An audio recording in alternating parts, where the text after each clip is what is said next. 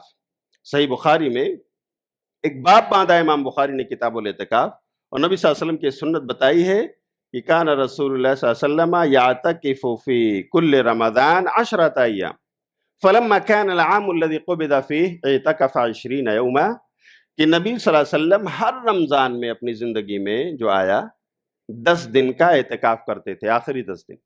لیکن جب آخری رمضان آپ کی زندگی میں ملا، جس کے بعد آپ اس دنیا سے رحلت فرما گئے، تو وہ آخری رمضان اس میں 20 دن آپ نے اعتکاف فرمایا ہے۔ تو نبی صلی اللہ علیہ وسلم کے اعتکاف کی سنت کا بھی معاملہ یہ آخری عشرے سے جڑا ہوا ہے یا 2 عشرے سے جڑا ہوا ہے۔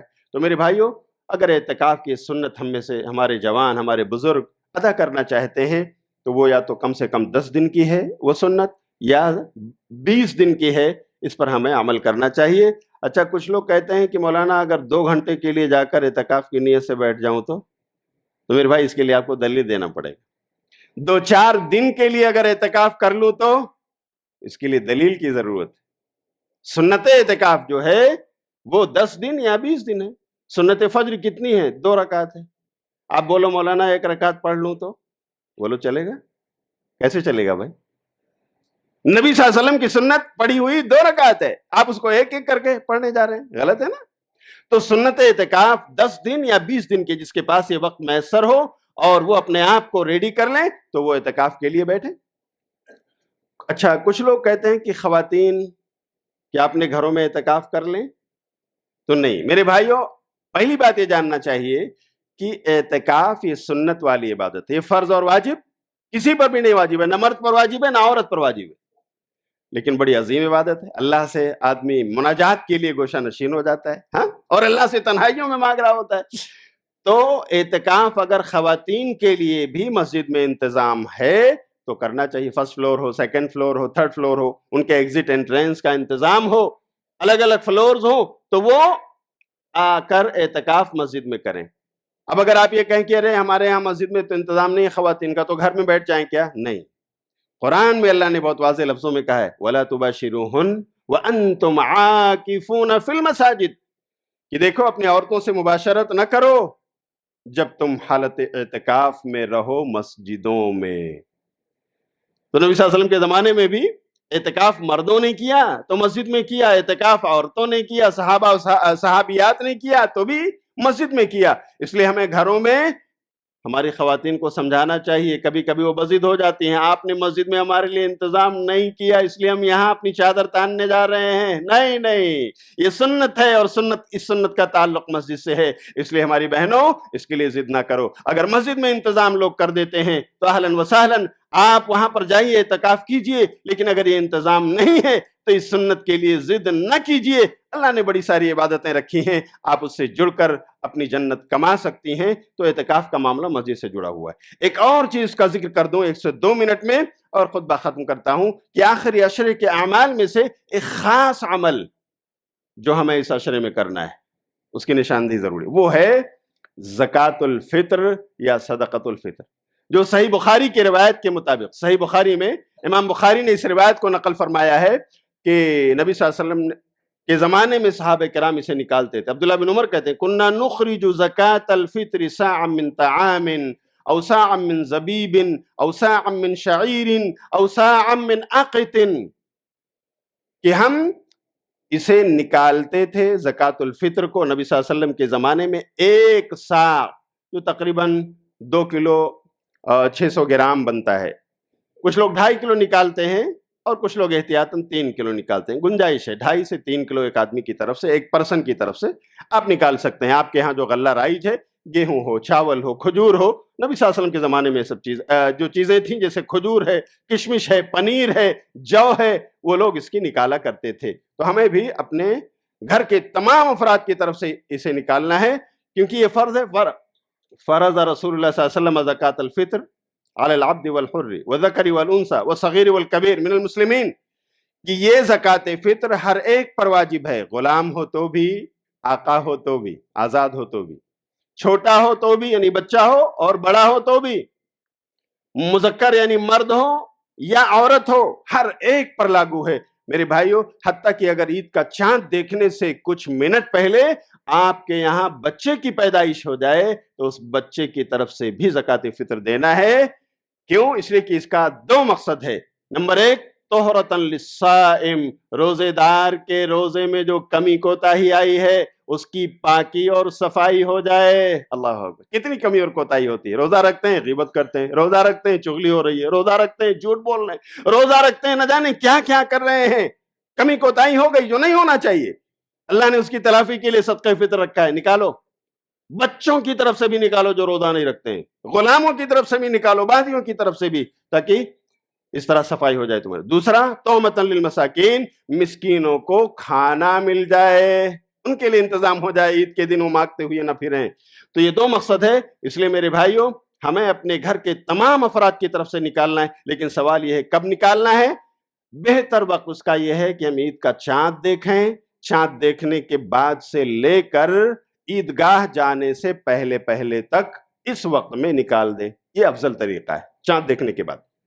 لیکن عبداللہ بن عمر رضی اللہ تعالیٰ عنہ اور صحابہ کے بارے میں یہ ہے کہ وہ عید سے 1 دن یا 2 دن پہلے بھی نکال دیتے تھے۔ ہاں، تو صحابہ کرام کا یہ عمل ہے، ہم اس پر بھی عمل کر سکتے ہیں، عید سے 1 یا 2 دن پہلے بھی صدقہ فطر دے سکتے ہیں، اور بہتر غلے ہی کی شکل میں ہے کہ ہم اسے خریدیں اور غریبوں تک پہنچا دیں، یا ایسے لوگ جن کے پاس غریبوں کی لسٹیں ہیں ان تک پہنچا دیں اس ذمہ داری کے ساتھ کہ وہ یہ ادا کر دیں گے نماز سے پہلے۔ تو اس طرح انشاءاللہ ہمارے اس روزے میں آئی ہوئی تلافی اللہ تعالیٰ کے ہاں ہو جائے گی۔ اللہ تعالیٰ ہم سب کو، چاہے وہ اعتکاف ہو، صدقۃ الفطر ہو، یا اسی طرح لیلۃ القدر ہو، یا تلاوت قرآن ہو، رمضان کے روزے ہوں، اللہ نے جو نیکیاں ہمیں اس میں عطا فرمائی ہیں، نیکیوں کی فصل بہار ہمیں دی ہے، اللہ تعالی ہمیں اس کے قدر کی توفیق عطا فرمائے۔ اللہ تو ہمیں اپنے ان بندوں میں شامل کر لے جنہیں تو اس رمضان المبارک میں بخشش کا مزدہ سنانے والا ہے۔ اے اللہ جنہیں تو جہنم سے آزاد کرنے والا ہے، ہم سب کا نام بھی ان میں لکھ لے۔ اے اللہ بہت سارے لوگ اس ماہ مبارک میں بھی تیری مسجدوں سے دور ہیں، اے اللہ ان کے دلوں میں ہدایت کا نور پیدا فرما دے، انہیں مسجدوں سے جوڑ دے۔ اے اللہ بہت سارے تیرے بندے پچھلے رمضان میں تھے، اس رمضان میں نہیں، اے اللہ تو ان کی مغفرت فرما، ان تمام موحدین کی اللہ تو بخشش فرما دے، اور اے اللہ جنہیں تو نے عطا فرمایا ہے لیکن وہ بیمار ہیں، اے اللہ وہ ہاسپٹلائز ہیں، وہ سسکیاں لے رہے ہیں، اے اللہ ان کے ساتھ عافیت کا معاملہ فرما۔ اے اللہ بہت سارے تیرے بندے اور بندیاں قرض دار ہیں، ان کے قرض کی اے اللہ اگر وہ حلال قرض ہے تو اس کی ادائیگی کی کوئی سبیل پیدا فرما دے۔ اے اللہ بہت سارے لوگ تیری اس دھرتی پر چلتے ہیں، تیرے آسمان تلے سایہ حاصل کرتے ہیں، تیرے دیے ہوئے سورج کی روشنی میں اے اللہ وہ جیتے ہیں، آکسیجن فری میں حاصل کرتے ہیں، لیکن اللہ تیرے ساتھ شرک پر تلے ہوئے ہیں۔ اللہ ایسے لوگوں کو شرک سے بچنے کی توفیق عطا فرما دے، ہوش و حواس میں انہیں راہ توحید نصیب فرما دے۔ آمین۔ ان اللہ وملائکتہ یصلون علی النبی یا ایھا الذین آمنوا صلوا علیہ وسلموا تسلیما۔ اللہم صل علی محمد وعلی آل محمد کما صلیت علی ابراہیم وعلی آل ابراہیم انک حمید مجید۔ اللہم بارک علی محمد وعلی آل محمد کما بارکت علی ابراہیم وعلی آل ابراہیم انک حمید مجید۔ ان اللہ یأمر بالعدل والإحسان وإیتاء ذی القربى وینہی عن الفحشاء والمنکر والبغی یعظکم لعلکم تذکرون واذکروا اللہ یذکرکم وادعوہ یستجب لکم ولذکر اللہ تعالی وأکبر۔